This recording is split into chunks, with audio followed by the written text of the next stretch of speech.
DB অফিসের মধ্যে মানুষকে ধরে নিয়ে কিভাবে নির্যাতন করা হতো সেটা আসিফ মাহতাব স্যারের মুখ থেকেই শুনুন। আসলে আগে থেকে জানতাম আমার নাম হানাদার লিগার বাহিনী, আমার নাম এসেছে। একটা টাইমে দেখা যাচ্ছে আন্দোলনটা দমে যাচ্ছিল, তখন সাদিক ভাই উনি আমাকে আসলে বলেন মানে আপনাকে ধরলে হয়তো বা আন্দোলন আরো চাঙ্গা হবে। আমি বললাম না, আমাকে ধরার সম্ভাবনা কম, তারা এটা আমাকে ধরাটা বোকামি হবে, কারণ আমাকে ধরলে জনগণ আন্দোলন করবে। এইটা আমি মনে করি না আওয়ামী লীগ এরকম বোকামি করবে। বাট আমি তারপরও প্রস্তুতি নেওয়া শুরু করি, আমি বিভিন্ন একটা নামের লিস্ট করি যে আমাকে ধরা মাত্র কি করতে হবে, এবং এটা আমার ছোট বোনকে আমি শিখিয়ে দিই যে তুমি আমাকে ধরলে এই নাম্বারে এই সব নাম্বারে ফোন দিবা, এনাকে এই কথা বলবা, ওনাকে এই কথা বলবা, অ্যাডভোকেট নাম্বার, মিডিয়ার নাম্বার, সবার নাম্বার আমি দিয়ে রেখেছিলাম। তারপরে একদিন হঠাৎ ডক্টর সরওয়ার হোসেন উনি আমাকে ফোন করে, উনি ফোন করে আমাকে বলেন যে আসিফ তোমার আর আমাকে আটক করা হবে। ফোন দিয়ে উনি আমাকে পালাতে বললেন, কিন্তু আমি রাজি হলাম, কারণ আমাকে যদি ধরে এই বোকামিটা যদি তারা করে তাহলে তারা নিজেরাই বিপদে পড়বে। আর আমি কেন পালাবো? আমি যদি পালাই, আমি যদি অপরাধ না করি, তাহলে আমি পালাবো কেন? আমি একদম স্ট্রং ছিলাম, আমি মোটামুটি প্রিপারেশন নিচ্ছি যে আমাকে ধরে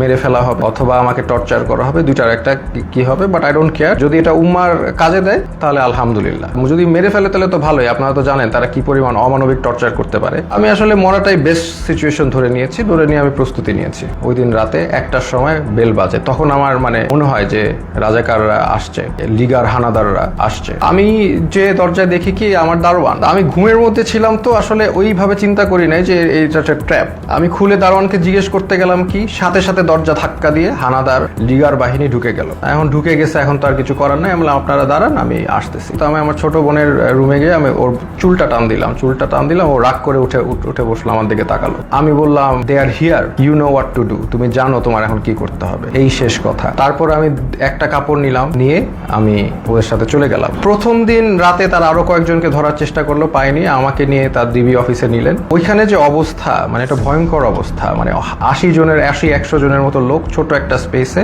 মানে কেউ বসলে কেউ শয়, কেউ শুইলে কেউ বসে, একসাথে সবাই শোয়ার স্পেস নাই। তো ওইখানে ঢুকে প্রথম দিন তো আমার খুব মানে অবস্থা ভালো না। আমার তেমনি আপনারা জানেন স্পাইনে প্রবলেম হওয়ার কারণে আমার এমনি সবসময় পেইনে থাকে। আমি সেই সিচুয়েশনে আমাকে এরকম একটা জায়গায় নিয়ে গেল যেখানে আমার কোনো বসার জায়গা নেই, সব পুরাটাই ফ্লোর, তাও আবার মুভ করার তো কোনো স্কোপই নাই, শত শত মানুষ। এরকম জায়গায় প্রথম একদিন ছিলাম, ওই রাতে ছিলাম। তারপরের দিন ওরা আমাকে ডেকে নিয়ে গেল উপরে নিয়ে তারা আমাকে প্রশ্ন করলো যে আপনি ব্র্যাকে কয়জন শিবির আছে? আমি বললাম আমি তো শিবির করি না, আমি কিভাবে জানবো ব্র্যাকে শিবির কয়জন আছে বাকি। তাদের মধ্যে ওই হানাদার লিগার বাহিনীর একজন, উনি আর কি জিজ্ঞেস করলো, বলেন তো এই কোটা দিয়ে আপনি এত কথা বলেন, কোটার পদ্ধতি কি, বিসিএস এর সিলেকশন প্রসেসটা কি? তা আমি তো আসলে বলতে পারি নাই, কারণ হচ্ছে আমি মানে মেন্টালি তো ওই লেভেলেই নাই, তাই না? আমি একটা মানে ভয়ঙ্কর একটা অবস্থায় আছি, ওই লেভেলেই নাই। তো তারপরে ওরা কি করলো, ওরা এসে আমাকে মনে করেন আমাকে ধাক্কা দিল। আমার তো স্কেচ নিয়ে হাঁটতে হয়, আপনারা জানেন, একটা লাঠি নিয়ে হাঁটতে হয়। সে আমাকে ধাক্কা দিল, তারপর আমার মুখে হিট করা শুরু করলো। তো হিট করা শুরু করলো আমাকে 6টা হিটের পরে আমি আসলে মানে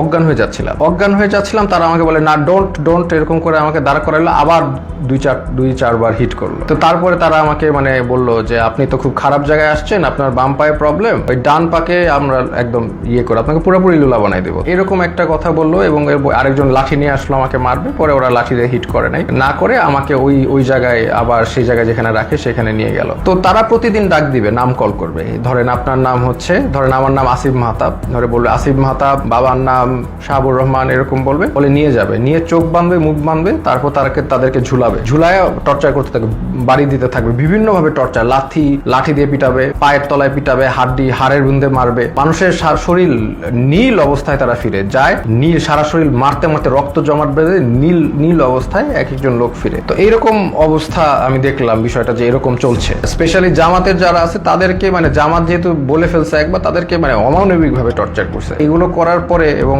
জনগণ যখন এটার এগেনস্টে কথা বলবে, আরেকটা ইস্যু হয়ে যাচ্ছে, ফার্স্ট অফ অল আরেকটা নতুন ইস্যু হয়ে যাবে, যেটা দিয়ে আবার আন্দোলন শুরু হবে। এটা আমি জানতাম। আর এটার পরে আমাকে যদি আরো টর্চার করবে, কিন্তু এটা তাদের জন্য আরো খারাপ হবে। তো তারপরে আমাকে তারা ঠিকই গুম করা অবস্থায়, আর আমার বাবা মা যতটুকু জানলাম আমাকে গুম করে ফেলছে, এটা তারা বলছে, তারা স্বীকার করে না যে তারা নিয়ে আসছে। তো এই অবস্থায় তারা আমাকে কোর্টে চালান দিল। আমি চিন্তা করলাম যে কোর্টে যেহেতু যাচ্ছি, এখানে মিডিয়া পাইলে আমি আমার এক আঙ্গুল দেখাবো, শাহাদাত, এক উম্মা, আমরা এক উম্মা, এই সিম্বলটা আমি চিন্তা করেছি দেখাবো। তো আমি জানি যে এগুলো দেখালে তারা আমাকে আরো অনেক নির্যাতন করতে পারে, দেখাইলাম, কারণ এটা আমি তো জানি জনগণ বুঝবেন যে আমি এক আল্লাহ, এক রসুল, এক উম্মা, এই কথাটা আমি বুঝাতে চাচ্ছি যে আমরা সবাই এক। আমার অত্যাচার যা হলে হবে, এই অত্যাচারের কারণে যদি আপনারা স্বাধীনতা পান, এই জুলুমের থেকে মাফ পান, তাহলে আলহামদুলিল্লাহ, নো প্রবলেম। তো ওই 6 দিনের রিমান্ড আবার গেলাম। আর এই সময়টা অনেকের সাথে পরিচয় হলো। একজন আসলেন, ওনাকে মানে উনি হাঁটতেই পারতেন পারতেছেন না, পাটা একদম প্রচুর মানে অবস্থা খারাপ করে পিটিয়েছে। ওনার অপরাধ ছিল উনি ছাত্রদের পানি খাইয়েছে, এই জন্য তাকে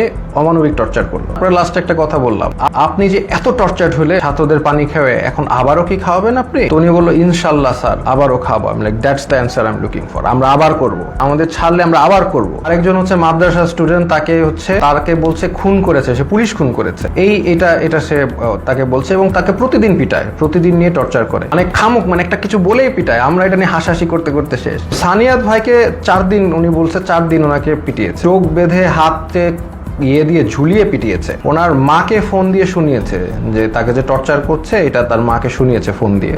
এই লিগার হানাদাররা তাকে অমানবিক টর্চার করেছে। তো এই রকম একটা অবস্থা এখানে, প্রতিদিন নাম ডাকতো, প্রতিদিন নিয়ে পিটাতো। ফার্স্ট অফ অল একটা পুলিশ একটা ডিটেইনিকে কখনো হিট করতে পারে না, that is a crime, that is criminal, they committed crime against humanity, তাই না? এটা ইন্টারন্যাশনাল আন্তর্জাতিক ট্রাইব্যুনালে তাদের বিচার হওয়া উচিত। তারা যেইভাবে মিথ্যা মামলা দিয়ে টর্চার করে মানুষকে, এটা তো কখনোই মানে ইটস নট অ্যাকসেপ্টেবল। অমানবিক টর্চার কত প্রকার ও কি সেটা আপনি ওই ডিবির ওইখানে গেলেই বুঝবেন আর কি। আর যারা একদম এরকম ক্রাইম এগেইনস্ট হিউম্যানিটি করেছে তাদেরকে আমরা ইনশাল্লাহ বিচারের আওতায় আনবো। আসলে বিষয়টা কি জানেন, আসিফ মাহতাব স্যারের সাথে যে বিষয়টি ঘটে গিয়েছে আমার সাথে সেম একই জিনিস ঘটে গিয়েছে ওই ডিবি অফিসের মধ্যে। একটি কন্টেন্টের কারণে আমাকে ওই ডিবি অফিসের মধ্যে ডাকিয়ে নিয়ে যায়, বলা হয়েছিল আমার কাছ থেকে একটি মুসলেখা নিয়ে আমাকে ওইখান থেকে ছেড়ে দিবে, তবে ছেড়ে দিছে। এর আগের 30 মিনিট আমার সাথে যা ঘটে গিয়েছে কাল্পনিক স্বপ্নের মতো, সেটা এখন পর্যন্ত আমি বিশ্বাস করতে পারছি না। আমার হাতে হ্যান্ডকাপ পরায়, মাথার মধ্যে কালো টুপি পরিয়ে আমাকে নির্মম ভাবে তারা একের পর এক আঘাত করতে থাকে। আমার শরীরটা একরকম নীল হয়ে যায়। আল্লাহ তাআলা হয়তো বা সেদিন আমাকে প্রাণে বাঁচিয়ে আনলো।